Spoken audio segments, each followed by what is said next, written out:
Olá pessoal, eu fui desafiado a gravar um vídeo sobre a extensão universitária em comunidades indígenas. Entretanto, mais do que querer ensinar os outros a fazer extensão, eu quero pensar com vocês em voz alta, não sobre uma teoria distante, mas sobre a nossa prática, o nosso dia a dia, vivido no contexto mais desafiador e mais bonito que tenho a oportunidade de fazer parte desde 2010, que é a formação de docentes Guarani Kaiowá na licenciatura intercultural indígena Tecuarandu, e mais recentemente no programa de pós-graduação em Educação e Territorialidade, o PPGET, na Faculdade Intercultural Indígena, FAIND UFGD. E faço essa leitura da realidade utilizando as lentes da teoria freiriana de extensão. Nós trabalhamos na FAIND com a pedagogia da alternância, na qual os estudantes vêm para a universidade em seus tempos universidade e nós vamos até as aldeias nos tempos comunidade. Mas antes de qualquer coisa, é crucial entender o terreno onde pisamos. Essas aldeias estão localizadas em todo o cone sul do estado do Mato Grosso do Sul e enfrentam uma realidade brutal. Racismo, violência, fome, falta de terra, de água, são condições desumanas. Mas, ao mesmo tempo, elas são comunidades que resistem com uma força descomunal, apostando na formação universitária e na escola como espaços auxiliares de construção da dignidade.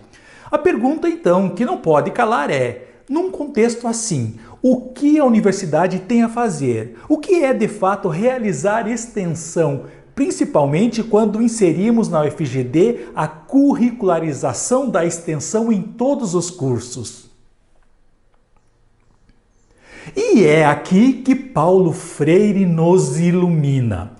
Ele era radicalmente contra ao que chamava de conceito bancário da educação. A ideia de que o saber é uma doação feita pelos que se julgam sábios aos que eles julgam ignorantes. Se a gente transplantar isso para a extensão, seria a universidade chegando como a salvadora, a detentora do conhecimento que iria curar os problemas da comunidade indígena. Freire nos alerta que isso pode ser um ato de violência. Ele diz, e eu cito: ninguém ignora tudo, ninguém sabe tudo. Todos nós sabemos alguma coisa, todos nós ignoramos alguma coisa. Por isso aprendemos sempre. Em outras palavras, não se trata de querer apagar os saberes indígenas, mas agregar a eles outros saberes, potencializando uma cidadania social e culturalmente referenciada pela qual tanto lutam. Então, a extensão, na visão freiriana, não é um monólogo, é um diálogo, daí a metáfora da comunicação que ele usa para defini-la. Ela é um encontro de saberes. Mas nós da universidade chegamos com nossos saberes sistematizados, com o direito, a agronomia, a pedagogia, a história, a administração, as ciências sociais e todas as demais ciências. Os Guarani Kaiowá chegam também, e é crucial entender isso, com seus saberes, com a sua ciência, sua cosmologia, seu nhanderecô, o modo de ser, sua língua, seus conhecimentos sobre as plantas, sobre os animais, enfim, sobre o cosmo. Chegam com sua história de sofrimento, de resistência, de lutas, ganhos e perdas. E a extensão deve ser essa ponte. O objetivo não é que um saber substitua o outro, mas que eles se encontrem para gerar uma nova compreensão, uma nova força para transformar para melhor a realidade, com ênfase em projetos de futuro embasados na alteridade e não na integração dos povos indígenas às bordas da nossa sociedade. tão desumana e desigual como sabemos. E aqui está o ponto que transforma tudo. A extensão freiriana é uma rua de mão dupla. Enquanto nós, teoricamente, vamos até as aldeias para ensinar e orientar, na prática estamos também realizando grandes aprendizagens. Os Guarani Kaiowá estão ensinando a universidade. E eles estão nos ensinando o que é de fato o Tecoporã, o bem viver. Eles estão nos ensinando que nosso modelo de conhecimento, por vezes, é incrivelmente arrogante e limitado e que, mesmo sem a nossa intenção, pode gerar sofrimento e morte. Eles estão nos mostrando na prática os problemas de uma universidade que ainda carrega um tom colonialista e monocultural. E esta é a virada de chave que a extensão nos proporciona. Ela não serve apenas para ajudar a transformar a realidade das aldeias. Ela é a ferramenta mais poderosa que temos para transformar a própria universidade, para indianizá-la, como tenho dito, no sentido de impregná-la com outros saberes, outras lógicas, outras formas de ver o mundo. A comunidade indígena, com seus saberes sábios, seus problemas, suas lutas e sonhos, é de fato educadora da universidade. É o espelho no qual nos miramos para calibrar a nossa racionalidade e nos libertar de nossas amarras coloniais. Talvez devêssemos nos perguntar, então, o que temos ensinado, proposto aos indígenas e o que temos aprendido com eles nesse tempo em que os pesquisamos e desenvolvemos para eles, e não com eles, ações as mais diversas. E como se faz isso na prática? Não tenho respostas prontas, mas desconfio que, pelo método freiriano, elas devam partir da problematização. Os projetos de extensão não podem nascer da nossa cabeça, na sala de reuniões da reitoria, nos nossos gabinetes.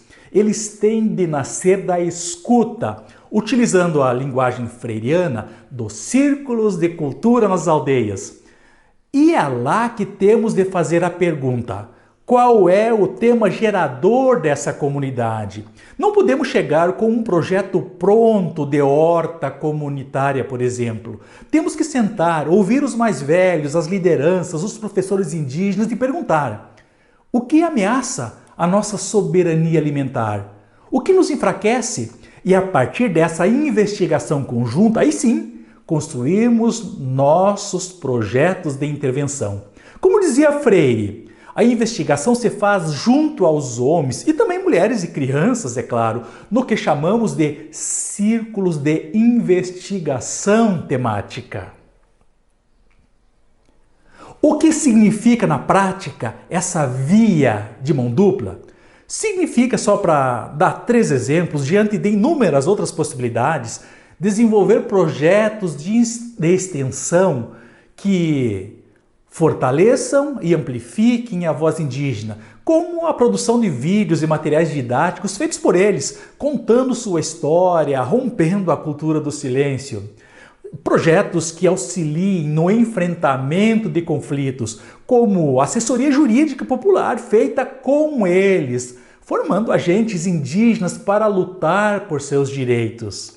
Projetos voltados ao cuidado da vida, aquelas ações de saúde e de segurança alimentar que dialoguem com os saberes dos Nhanderu e das Nhandecã, os mestres e mestras tradicionais. Mas, para que isso aconteça, a universidade precisa, primeiro, revisar currículos para incluir neles os saberes indígenas, como a filosofia Guarani e Kaiowá, enquanto conteúdo válido de ensino. Repensar metodologias, criando mais espaços de escuta no seu interior e também sair de seus muros e escutar mais a sociedade, lá onde a vida pulsa. Significa reavaliar a pesquisa, tornando a comunidade coautora das investigações, dentre tantas outras necessidades. E é assim que a extensão vivida nessa radicalidade dialógica se torna o motor de uma transformação profunda. Ela deixa de ser um apêndice e se torna o coração que bombeia a vida para o ensino e a pesquisa. Na prática, o que a gente vê no tempo comunidade na FAIND acaba virando tema de ensino no tempo universidade. As questões da comunidade viram objetos de pesquisa relevantes tanto para docentes quanto para acadêmicos. Freire dizia que não há ensino sem pesquisa e pesquisa sem ensino. Ele afirmava: enquanto ensino, continuo buscando, reprocurando. Dizia também que a praxis verdadeira é teoria e prática, é reflexão e ação, é intervenção no mundo para transformá-lo. Neste contexto, nós, professores e professoras universitários, somos profundamente educados. Somos desafiados a sair da nossa zona de conforto, a ouvir mais do que falar. É um desconforto necessário, é um desconforto que liberta. Então, quando me perguntam o que deve constar em um projeto de extensão com populações indígenas, a minha resposta é: deve constar a disposição de ser transformado e de colocar-se como um instrumento para a transformação, a melhoria do mundo. Trata-se então de entender que a extensão nas comunidades indígenas é um dos caminhos para a universidade se libertar do seu próprio colonialismo interno. É a oportunidade de, ao se abrir para o outro, ela finalmente se encontrar com sua missão mais profunda, que é servir a sociedade em toda a sua diversidade, aprendendo com ela e, humildemente, se colocando a serviço dos seus sonhos de Tecoporã, do bem viver. Obrigado.